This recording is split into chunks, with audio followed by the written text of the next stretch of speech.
Good morning, Mount Pleasant. I'm Christian, here with my co-host Daniel, and let's take a look back on what's been happening on Mount Pleasant. Last week, Tiger football hosted Hallsville for the senior night. The class of 2026 went out with a bang at Sam Parker. A 50-3 victory boosted the Tiger district record to 42 and locked up third place up district. Coach Cluey and staff named Adam King defensive MVP, the entire offensive line the defensive MVP, Alberto special teams MVP, and the Big Dog Award went to Nemo, Landon, and Eman, and the team MVP was awarded to the team. Coach Ross sat down with Coach Cluey to reflect on the season and talk about playoff football.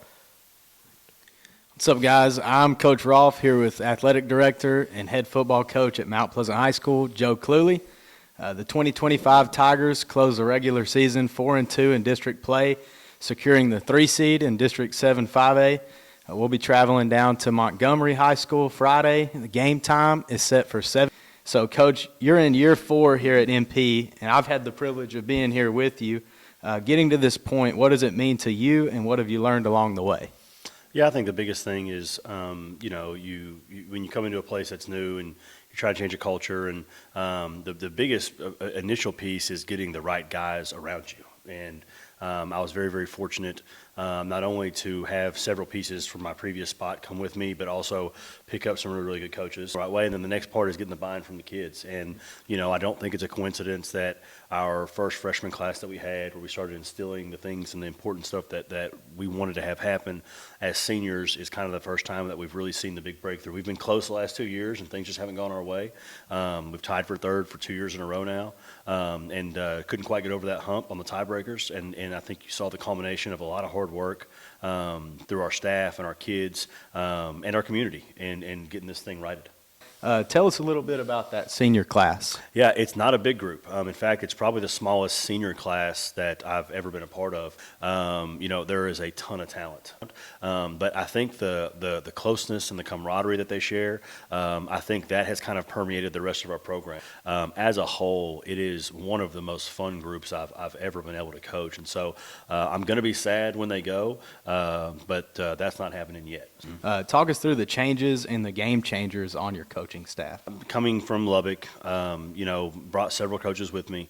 Your kind of your linchpins in your football coaching staff is obviously your head coach, and then you go your OC and your DC and your strength coordinator, and that's kind of the three that you really lean on. And then of course, and we're very blessed to have, I think, several assistant coaches that will be OCs and DCs and head coach one day, whether that's in this sport or other sports. That stuff, if you're a ball coach, you're a ball coach. But Coach Litke, me and Coach Litke have been together now for, since 2012. So I guess going on 13 years now. And obviously when you have that kind of consistency, our defense, it has been very good. And I think this year you could even say elite. And I think a testament to that is, us having been together for a long time, and then the defensive coaches on that side of the ball do such a fantastic job, and a couple of them have coached with us in Lubbock, and Coach Sanders and Coach Buchanan. And so you have that same, and then you have Coach Craddock and Coach Ernest, who again have been with us since we got here. I think that's important. On the OC side of things, we've changed that several times, but what hasn't changed is the dudes in the room. And so I think even though we've changed what we're called and what we're not, and what our hashtag is offensively, the dudes in the room haven't changed. And so the expectation has remained the same. I think Coach Baba does a phenomenal job with what we have and how we do it, and how you guys scheme people. And so I think that him walking in and having 5 guys or 4 guys that knew all the kids, knew what they were good at, what they weren't, I think it amplified how quickly we were able to get good offensively, and then you add a guy like Coach Godfrey, and you add a game changer in that regard, and you've just made that room that much better. And so every head coach that's worth anything knows that they're nothing without their staff, and I am no exception to that. You are only as good as the weakest part of your staff, and I think we have a very, very, very strong staff here in Mount Pleasant. Yes, sir. All right, next up, we've got some rapid-fire questions crafted by John Witten. What would be your walk-up song and why?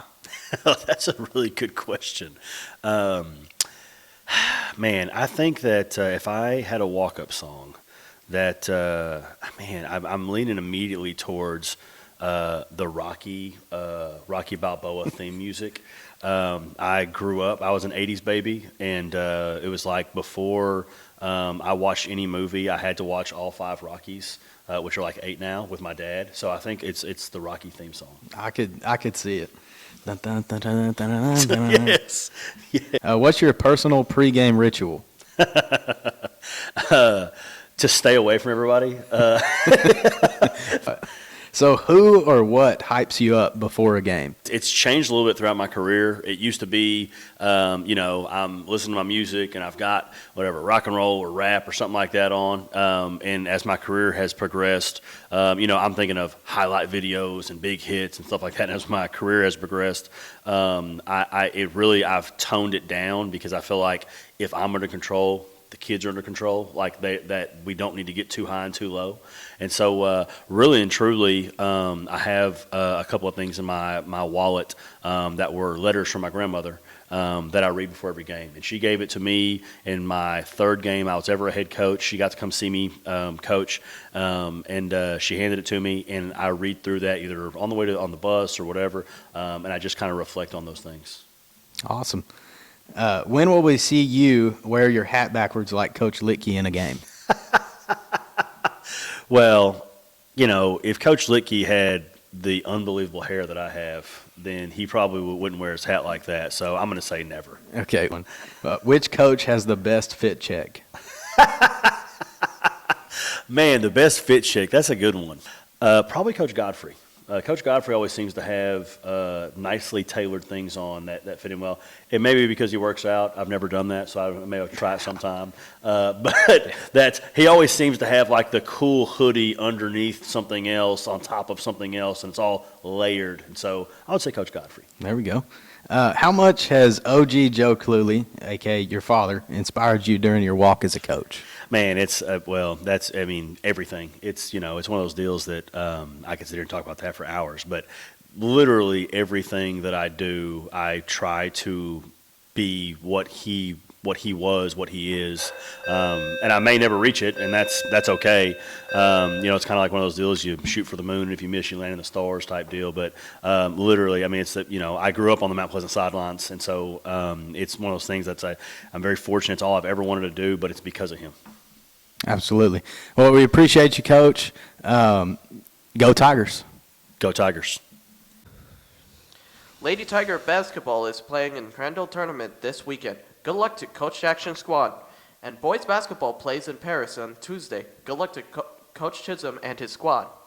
Before we continue, let's look at our sponsor, Snickers. You're not you when you're hungry.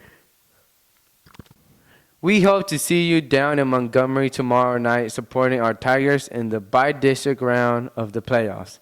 As always, thank you for tuning in to this week's edition of Mount Pleasant Mornings. We will see y'all next week.